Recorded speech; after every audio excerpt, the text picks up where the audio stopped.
हैं भारत में पहली जनगणना किस वर्ष हुई थी, सवाल यहां पर यह है। तो पहले थ्योरी की बात करते हैं। आइए आपको कुछ लोगों से मैं परिचित करवाता हूं। उम्मीद है कि इतिहास में भी आप लोगों ने इनका नाम जरूर सुना होगा। तस्वीरों से भले आपने मुलाकात नहीं की होगी इतिहास में, लेकिन आपके सीएम सर हैं तो आपकी मुलाकात भी करवाएंगे। अब आपने एक दबंग मूवी पर एक डायलॉग सुना होगा, भैया जी स्माइल, है ना। तो इनको बोलने की जरूरत है, भैया जी स्माइल। देखिए कितने उदास लग रहे हैं, है ना। इनका भी लगता है वो जो सामने वाली खिड़की है उसका दरवाजा बहुत दिनों से नहीं खुला है, कितने ज्यादा उदास लग रहे हैं। अरे भाई मुस्कुराइए, आप राजस्थान जी के पढ़ रहे हैं, है ना। राजस्थान की परीक्षाओं के लिए स्टैटिक जी के पढ़ रहे हैं, थोड़ा मुस्कुराइए। नहीं मुस्कुरा रहे हैं, चलो इनको हम लोग अपनी तरफ से थोड़ा सा स्माइल करवा देते हैं। देखो लग रहे हैं ना स्माइल कर रहे हैं, नहीं लग रहे हैं मान लो। आपने भी बहुत मैथ पढ़ी होगी, मैथ में तो होता ही है लेट्स अज्यूम, है ना, लेट्स सपोज। तो मान लेते हैं हम यहां पर कि ये मुस्कुरा रहे हैं। किस बात में मुस्कुरा रहे हैं, क्योंकि आप बोलोगे सर इन्होंने भारत की पहली जनगणना करवा दी इसलिए मुस्कुरा रहे हैं। सर ये बात बताइए एक बच्चे ने कहा सर चांद रूठ गया होगा। बिल्कुल, मेरे सामने वाली खिड़की पर एक चांद का टुकड़ा रहता है। अफसोस यह है कि वो हमसे कुछ उखड़ा उखड़ा रहता है। देखो चांद रूठ गया तो ये मुस्कुरा रहे हैं। अरे भैया दूसरा चांद आ जाएगा, एक बार एग्जाम तो निकाल लो।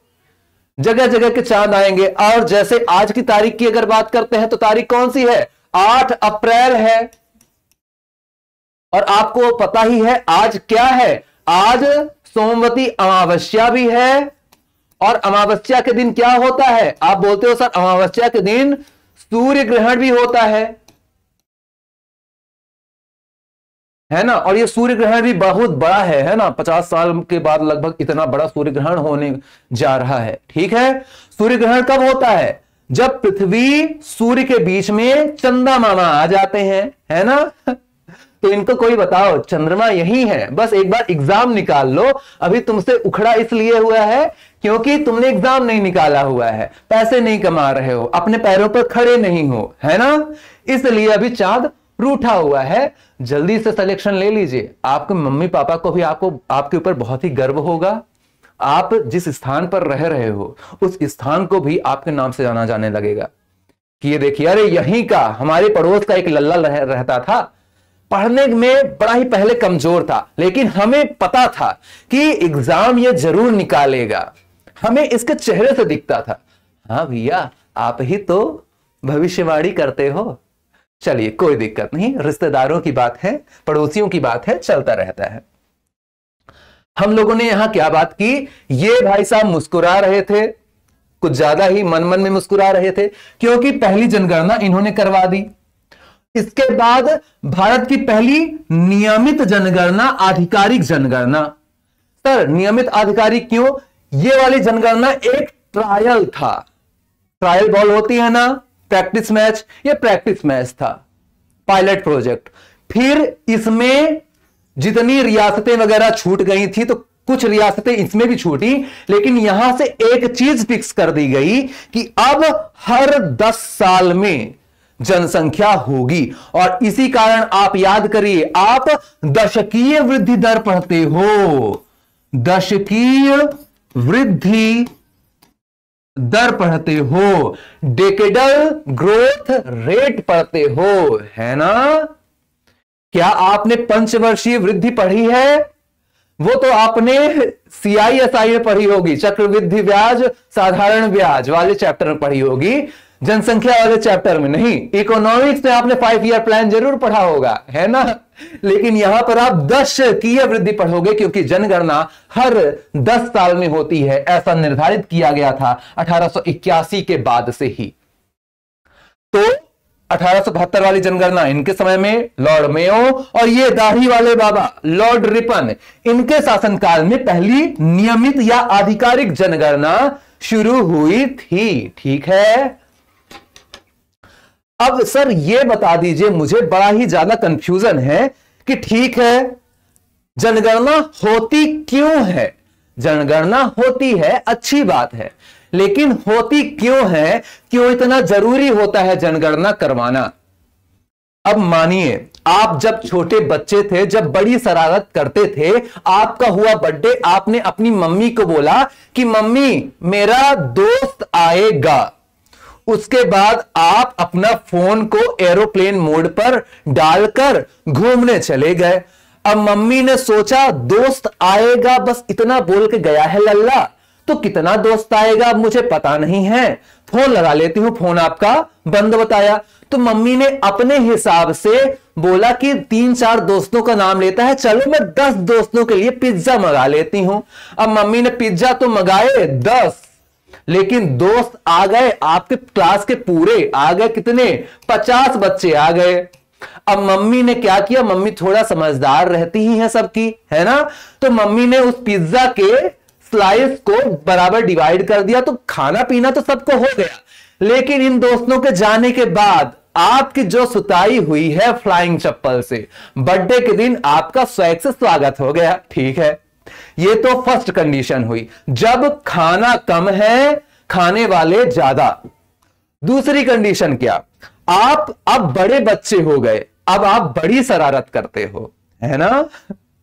तो जब आप बड़ी शरारत करते हो, जब आप बड़े बच्चे हो गए, तब अब आपने बोला मम्मी तैयार रहना, मेरा दोस्त आएगा। बस आपने इस बार भी इतना बोला, आपको मार पीट आई, भूल गई आपकी, आप फिर से एरोप्लेन मोड पर डाल के अपने फोन को चले गए घूमने। अब मम्मी ने फिर से आपको फोन लगाया कि कितने बच्चे आएंगे, अब आपका फोन दोबारा से स्विच ऑफ।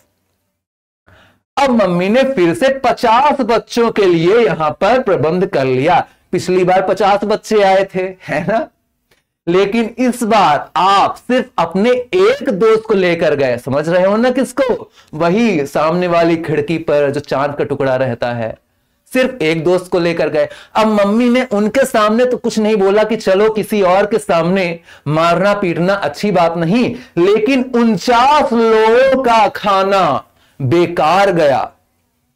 अब उनके जाने के बाद फिर से आपको बर्थडे गिफ्ट मिला, है ना, फ्लाइंग चप्पल या गरम गरम बेलन, चिमटा, कुछ भी हो सकता है, वो आपकी मम्मी की इच्छा पर डिपेंड करता है ना। मैं यहां पर क्या बोलने वाला हूं, अब आप मेरी बातों को, जितना भी मैंने मजाक किया है, अब उसको सीरियस कंटेक्स्ट में समझिएगा। मान लीजिए कोई योजना सरकार ले आ रही है और वो योजना महिलाओं के लिए है, लेकिन अगर सरकार को यही नहीं पता है कि भारत में महिलाओं की संख्या कितनी है, तो यही स्थिति होगी। कभी हम पैसा बहुत कम एलोकेट करेंगे, ज्यादा लोगों के लिए है तो सभी को योजना मिल नहीं पाएगी। कभी हम लोग बहुत ही ज्यादा योजना के लिए धन एलोकेट कर लेंगे, लेकिन वो धन बहुत ही ज्यादा बर्बाद जाएगा। क्यों? क्योंकि जनसंख्या बहुत कम है। इसी प्रकार से महिलाओं के लिए हो गया, SC ST के लिए हो गया, इसी प्रकार से OBC वर्ग के लिए हो गया, गांव में रहने वालों के लिए हो गया, है ना। आप देखते हो अलग अलग कैटेगरीज पर अलग अलग प्रकार से जनगणनाएं की जाती हैं। इसका यही उद्देश्य है ताकि हमें पता रहे कहां कौन किस उम्र का कितना पढ़ा लिखा व्यक्ति रहता है, ताकि उसके हिसाब से कोई भी योजना प्लानिंग आदि की जा सके। ठीक है, अब मान लीजिए कोई एक्स प्लेस है, यहां पर सिर्फ और सिर्फ पुरुष ही रहते हैं, महिलाओं की जनसंख्या बहुत कम है, और ऐसी जगह पर हम लोगों ने बहुत ही बड़ी महिलाओं की स्कीम ले आ दी, तो क्या होगा? कुछ नहीं होगा। यहां पर महिलाएं हैं ही नहीं फायदा लेने के लिए, है ना। तो इसीलिए जनसंख्या काफी महत्वपूर्ण रहती है कि लाभार्थियों की संख्या और उस हिसाब से एलोकेशन आदि पता किया जा सके। ठीक है, क्लियर। कितने सालों में होती है जनसंख्या? हर 10 साल में होती है।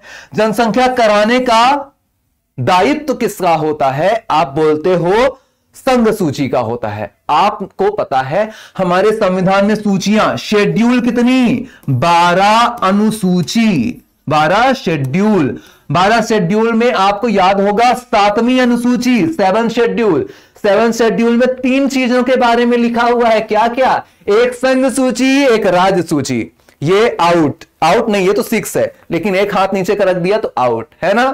तो एक हो गई संघ सूची, एक हो गई राज्य सूची, और संघ सूची में कानून कौन बनाएगा? आप बोलेंगे केंद्र सरकार। राज्य सूची में कानून कौन बनाएगा?